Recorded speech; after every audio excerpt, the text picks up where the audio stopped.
जय श्री राधे। मैं आचार्य प्रशांत कौशल आज आपके समक्ष पुनः उपस्थित हूँ। इससे पहले मैंने आपको लघु पाराशरी के 28वें श्लोक में शनि के मारकत्व के बारे में बताया था एवं हम जन्म कुंडली में आयु का निर्णय किस प्रकार करते हैं एवं मारक ग्रह का निर्णय किस प्रकार करते हैं, इसे भी मैंने आपको बताया था। अब इसी क्रम को आगे बढ़ाते हुए आज हम लघु पाराशरी के 5वें अध्याय में जो दशा फलाध्याय का निर्णय किया गया है, दशा फलाध्याय है, उसे आज समझते हैं। उसके सबसे पहले एवं दूसरे श्लोक को समझेंगे। दशा फलाध्याय का विशेष नियम इसमें बताया गया है। श्लोक है नादिशेयुर्ग्रहा सर्वे स्वदशासु स्वभोक्तिषु शुभाशुभ फलम नृणामात्म भावानुरूपतः आत्मसंबंधिनो ये च एव निजशधर्मिणः तेषामंतरदशास्वेव दिशन्ति स्वदशा फलम।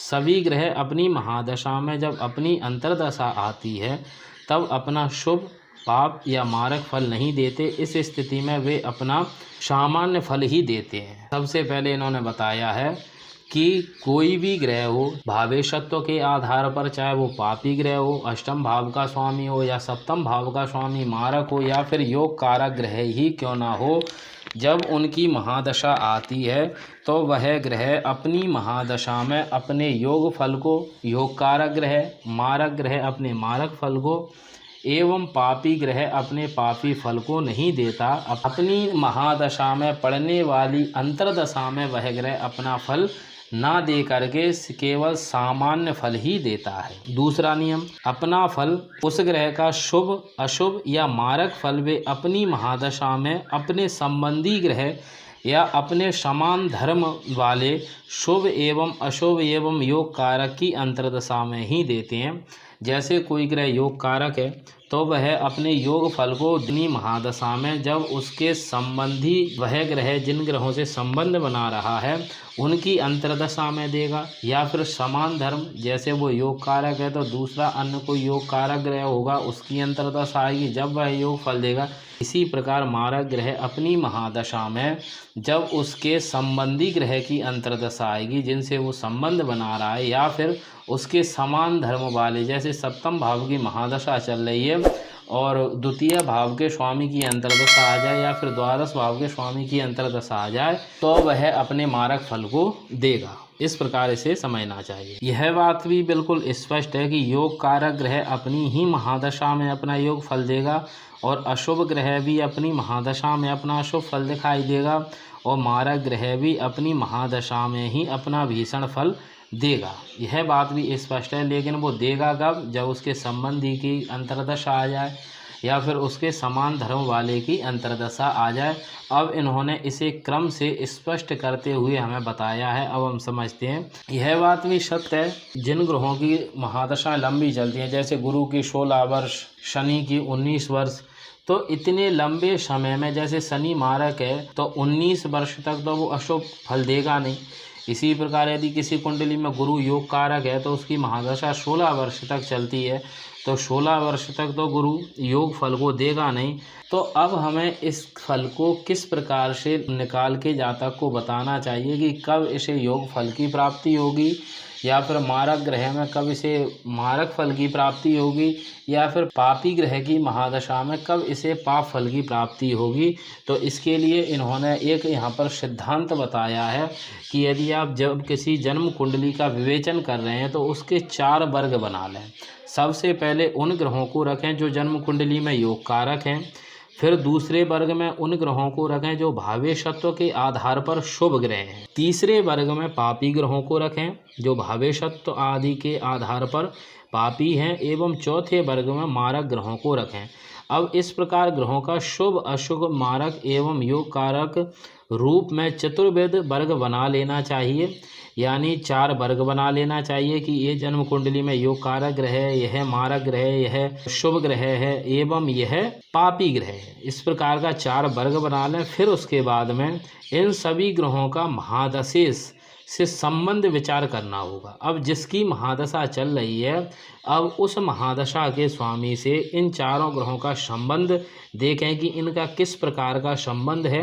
उसी के आधार पर जातक को अंतर्दशा में वह ग्रह फल की प्राप्ति कराता है। अब किस प्रकार प्राप्ति कराता है, अब उसे समझते हैं। सबसे पहले किसी भी ग्रह में उसी की अंतर्दशा अपने विशेष फल को नहीं देती। कोई भी ग्रह हो जिसकी महादशा चल रही है, उसकी जब अंतर्दशा आएगी तो वह अपने विशेष फल को नहीं देगी, चाहे वो योग कारक ग्रह हो या वो मारक ग्रह हो। यदि योग कारक है तो वह अपना विशेष योग फल नहीं देगा, एवं मारक है तो वह अपना विशेष मारक फल अपनी ही खुद की अंतर्दशा में नहीं देगा। दूसरा, योग कारक ग्रह अपनी दशा में जब योग कारकों की अथवा सामान्य शुभ ग्रहों की अथवा अपने संबंधियों की अंतर्दशा आएगी, तभी वह अपना उत्तम फल दिखाए। अब योग कारक ग्रह की महादशा चल रही है, हमको जानना है कि योग फल की वृद्धि कब होगी, तो हम देखें उसमें कि इस योग कारक ग्रह की महादशा में कब अन्य योग कारक ग्रह की अंतर्दशा आ रही है, या फिर कब शुभ ग्रह की अंतर्दशा आ रही है, या फिर कब योग कारक ग्रह के संबंधी ग्रह की अंतर्दशा आ रही है जो उससे संबंध बनाए। इन ग्रहों की अंतर्दशा में जातक को योग फल की प्राप्ति अवश्य होगी।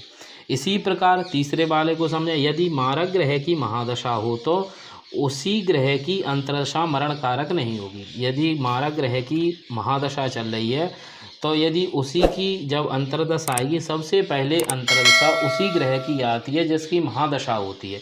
जैसे गुरु की महादशा चल रही है तो सबसे पहले गुरु की अंतर्दशा होगी। इसी प्रकार जैसे शनि की महादशा चल रही है तो सबसे पहले शनि की अंतर्दशा होगी। तो इन्होंने कहा है कि मारक ग्रह की महादशा में वह अपनी अंतर्दशा में मरण जातक को नहीं देगा। अब वो कब देगा इसे समझें। चौथे नंबर को, जब मारक ग्रह की दशा में अन्य मारक ग्रहों की अंतर्दशा या अपने संबंधी ग्रहों की अंतर्दशा आएगी, तभी मारकत्व का विशेष फल देखने को मिलेगा। अब इन्होंने बताया है कि मारक फल कब मिलेगा, जब मारक ग्रह के किसी संबंधी ग्रह की अंतर्दशा आ जाए या फिर अन्य मारक ग्रह की आ जाए। जैसे सप्तम भाव के स्वामी की महादशा चल रही है और द्वितीय या द्वादश भाव के स्वामियों की अंतर्दशा आ जाए तो उसमें जातक को मारकत्व आदि की फल की प्राप्ति जातक को होगी।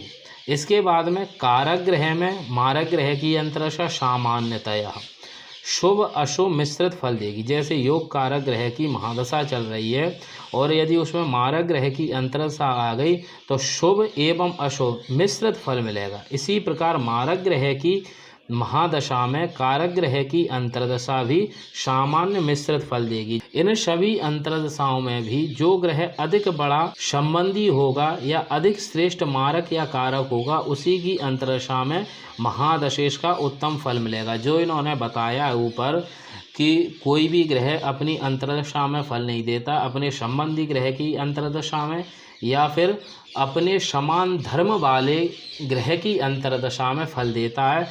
तो जो जितना वो अधिक बलवान ग्रह होगा या फिर जितना अधिक प्रबल संबंध होगा, उसी के आधार पर जातक को फल की प्राप्ति होगी। जैसे योग कारक की महादशा में प्रबल योग कारक की अंतर्दशा आ गई तो अत्यंत श्रेष्ठ फल मिलेगा। इसी प्रकार मारक की महादशा में प्रबल मारक की अंतर्दशा आ गई तो अत्यंत अनिष्ट फल की प्राप्ति होगी।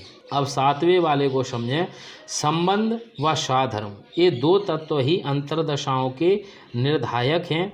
अतः योग कारक ग्रह की महादशा में संबंधित पापी या मारक ग्रह की अंतर्दशा भी अत्यंत अशुभ नहीं होती। इसी प्रकार मारक की महादशा में संबंधित शुभ ग्रह की अंतर्दशा भी सामान्य शुभ फल ही मिलेगा। जैसे संबंध किसे कहते हैं हम, जो पीछे 4 प्रकार के संबंध बता दिए गए हैं, उन्हीं चतुर्विध संबंधों में से कोई ग्रह संबंध बना रहा होता है, उसे कहते हैं हम संबंधी ग्रह। साधर्म किसे कहते हैं हम, जो जिस धर्म का है उसके समान धर्म वाला। जैसे कोई पापी ग्रह है तो अन्य पापी ग्रह उसके समान धर्म का होगा।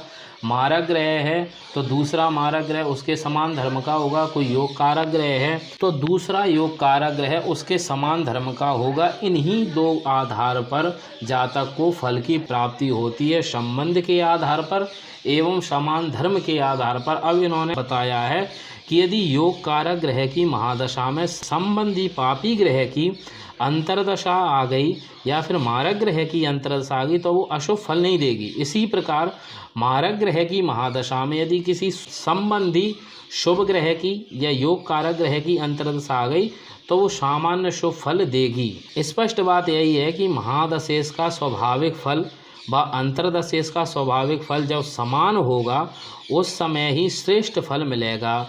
महादशा के स्वामी का एवं अंतर्दशा के स्वामी का जब समान फल होगा तो उसी समय पर ही जातक को श्रेष्ठ फल मिलेगा। जैसे योग कारक ग्रह की महादशा में योग कारक ग्रह की अंतर्दशा आने पर ही श्रेष्ठ फल मिलेगा, इसी प्रकार मारक ग्रह की महादशा में अन्य मारक ग्रह की अंतर्दशा आने पर ही योग फल की प्राप्ति होगी। और यदि इसी के विपरीत महादशा के स्वामी एवं अंतर्दशा के स्वामी का स्वाभाविक फल परस्पर विरोधी हो तो उस समय पे शुभ प्लस अशुभ यानी शुभ ग्रह एवं अशुभ ग्रह होने पर, क्योंकि अलग धर्म हो जाएगा दोनों का, विपरीत धर्म हो जाएगा, शुभ एवं अशुभ होने पर एक शुभ एक अशुभ हो तो परस्पर विरोधी धर्म वाले हो जाएंगे, तो उस स्थिति में सामान्य फल मिलेगा, ना अधिक शुभ और ना ही अधिक अशुभ फल की प्राप्ति होगी। इसी प्रकार दशा एवं अंतर्दशा के फल को समझकर ही किसी फल के निर्णय पर पहुंचना चाहिए। पिछली जो कारका में बताया था 18-19 में